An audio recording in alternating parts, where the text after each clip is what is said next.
Edward, I think, throughout the whole series is continually making mistakes, and he thinks he's doing the right thing by leaving, and then I guess he realizes it's such a stupid idea to try and run from the thing which you want, just through technical reasons, and trying to be reasonable and logical about love. It doesn't really work at all, and he knows he can't live without her, without Bella. So I think he realizes that at the end. He has a lot more strength in his faith. He has a lot more faith in himself at the end of it, I think.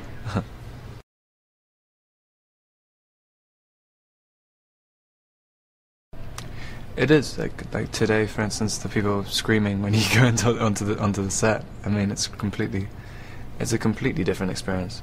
Last time, no one knew what we were doing, and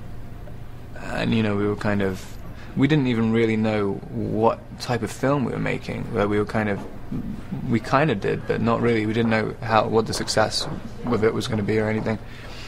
And it felt very independent when we were doing it. And now, I guess, it's in a lot of ways it's a lot more comfortable, even though there's a lot more pressure. But I feel very comfortable this time.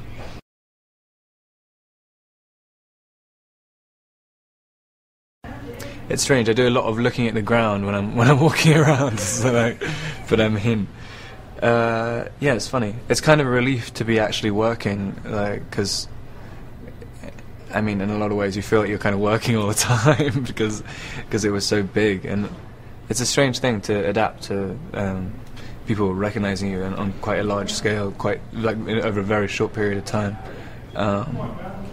But yeah, it's I'm definitely a different person. Well, kind of shooting it this time.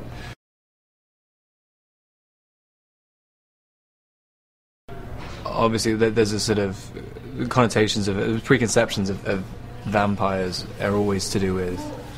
There's always been a lot to do with sexuality and temptation, and there's something forbidden about it. I mean, every vampire story is always about people essentially wanting to be bitten by the vampires. I mean, that's what and die. They're kind of seduced into their own death, which kind of makes it more attractive, But I don't know. In this story, I think it heightens everything. It heightens all of the emotions. I mean, it becomes much more passionate because it's literally life and death. You add that to a love story, and it kind of becomes much more extreme.